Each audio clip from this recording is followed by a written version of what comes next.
चेनारी विधायक मुरारी प्रसाद गौतम के कार्यक्रम में रविदास समाज नदारद मंच पर सिर्फ सियासत। चेनारी विधानसभा क्षेत्र के पूर्व मंत्री और वर्तमान विधायक मुरारी प्रसाद गौतम द्वारा आयोजित संत शिरोमणि रविदास सम्मेलन सह सम्मान समारोह में बड़ा सवाल खड़ा हो गया है। शिवसागर ब्लॉक में आयोजित इस कार्यक्रम में मंच पर रविदास समाज से कोई भी प्रतिनिधि नजर नहीं आया, जिससे स्थानीय लोगों में गहरी नाराजगी देखी जा रही है। सिर्फ वोट बैंक की राजनीति का मंच। कार्यक्रम का उद्देश्य भले ही रविदास समाज और भारत रत्न बाबा साहेब डॉक्टर भीमराव अंबेडकर के सम्मान को बताया गया, लेकिन मंच की सच्चाई कुछ और बयां कर रही थी। स्थानीय लोगों का कहना है कि विधायक मुरारी गौतम ने अंबेडकर की मूर्ति का अनावरण केवल चुनावी रणनीति के तहत किया, ताकि दलित समुदाय का वोट हासिल किया जा सके।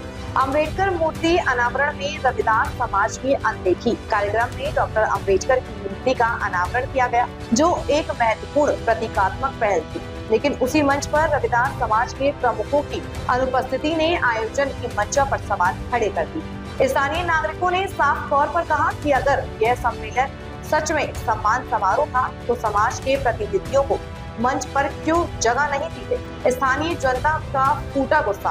कार्यक्रम के बाद क्षेत्रीय जनता में रोष का माहौल है। कई लोगों ने यह भी कहा, विधायक मुरारी गौतम का कार्यकाल केवल नाम के विकास तक सीमित रहा है। 5 सालों में सड़क, शिक्षा, स्वास्थ्य और युवाओं को रोजगार देने जैसे मूल मुद्दों पर कोई ठोस काम नहीं हुआ। एक स्थानीय युवक ने कहा, जनसंपर्क नहीं, केवल प्रचार। स्थानीय लोगों ने यह भी आरोप लगाया है कि मुरारी गौतम अपने पूरे कार्यकाल में जनता के बीच कम ही पहुंचे हैं, लेकिन चुनावी माहौल आते ही कार्यक्रम और मूर्ति अनावरण जैसे आयोजन किए जा रहे हैं। ये सब दिखावा है। अगर सच्चे दिल से बाबा साहेब का सम्मान होता तो समाज के लोग खुद मंच पर होते। एक बुजुर्ग ग्रामीण ने कहा, राजनीतिक समीकरण साधने की कोशिश। राजनीतिक विश्लेषकों का मानना है कि चेनारी सीट पर दलित और पिछड़ा वर्ग निर्णायक भूमिका में है। ऐसे में मुरारी गौतम का यह कार्यक्रम सीधे सीधे सामाजिक भावनाओं को बुनाने की कोशिश है, जिससे उनका सियासी समीकरण मजबूत हो सके। ये देख रहे हैं कि बिहार में बाबा साहब भीमराव अम्बेडकर का अपमान कर रहे हैं, और दूसरे तरफ पूरी बिहार सरकार अपने बीच में आकर बाबा साहब अम्बेडकर के मूर्ति को स्थापित करने का चाहता है। ये हमारे लिए गौरव का क्षण है। ये हमारे भगवान को पूजने आया, और जिस भगवान ने जब आजादी को बसाती कैसे ये बात चलेगा उसकी कल्पना की। अंग्रेजों के गुलामी के बाद भारत का संविधान जब लिखा जा रहा, तो बाबा साहब अम्बेडकर ने पूरा सपना देखा भारत के, और आज 75 वर्षों के बाद भी ये भारत का संविधान अभी पुराना नहीं लगता है, ये नया लगता है। ये सपना था बाबा साहब। और मैं तो दलित समाज से, रविदास समाज से विशेष तौर पर आग्रह करता था, याद कीजिए 1950 का भोपाल कांड, जब आरक्षण का विरोध कांग्रेस कर रही थी। पंडित नेहरू कांग्रेस के नेता थे, और सभी मंत्रियों को उन्होंने पत्र लिखा और कहा कि दलितों को आरक्षण नहीं मिलना चाहिए। ये भी ध्यान रखना।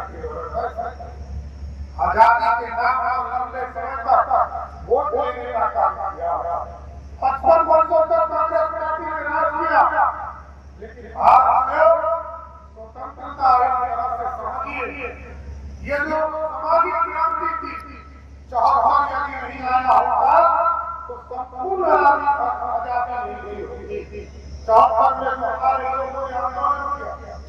जगजीवन राम हो, लाल प्रसाद हो, नीतीश कुमार जी हो, यह सोशलिस्ट का जो परंपरा था, सबने देश में एक तरह से सामाजिक न्याय की धारा का रास्ता खोला, लेकिन लाल प्रसाद जी उसी सोच में चले, जिसने लोकतंत्र के लिए लड़ाई किया साथियों, उसी कांग्रेस में वोट में चले गए।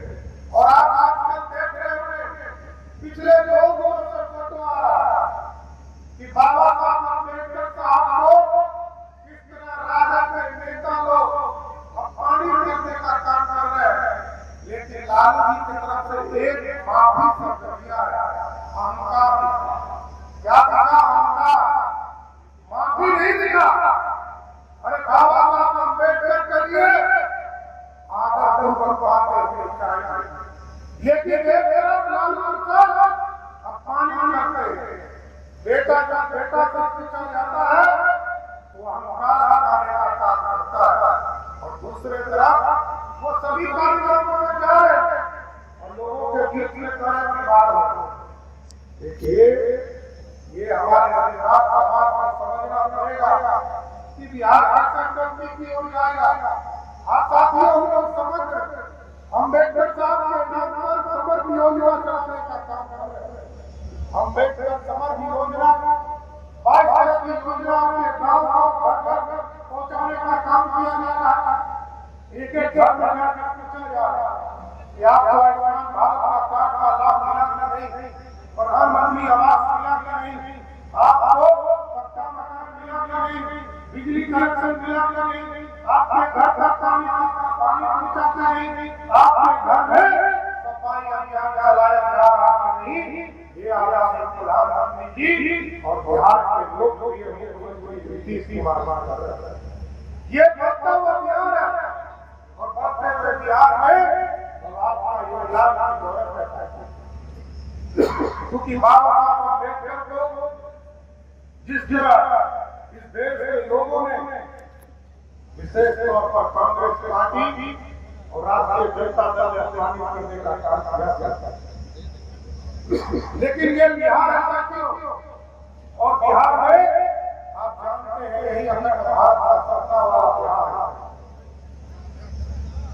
जिस बिहार में आज 2010 पहले पंडित चाणक्य ने, सम्राट अशोक ने इस भारत को सपना देखा था कि हम स्वामी काल आएंगे, और आपको याद होगा जब इतिहास पढ़ने में हम पढ़ते हैं तो स्वर्गीय बिहार देने वाला भी यही था। और आज मोदी जी ने कहा है कहना है दुनिया में हम ऐसी ताकत भारत को बनाएंगे जो भारत को स्वर्गीय काल देगा, और आज सोने की चिड़िया को नहीं बन रहा है साथियों।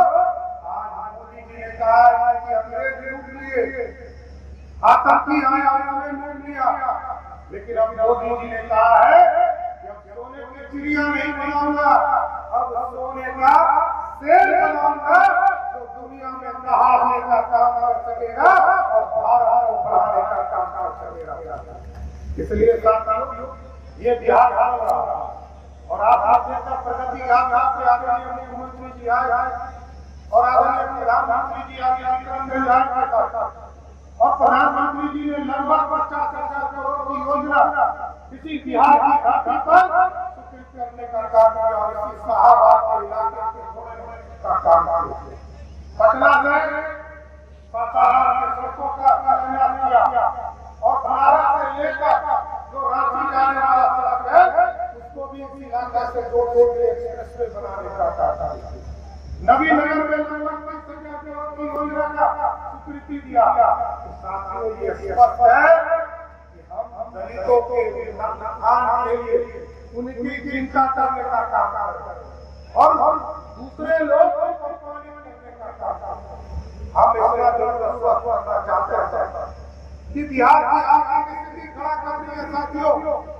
जब बिहार आता था साथियों तो बिहार की आर्थिक स्थिति आमदनी मात्र 13% था और बिहार का बजट उस समय मात्र 6,000 रुपया था जब बिहार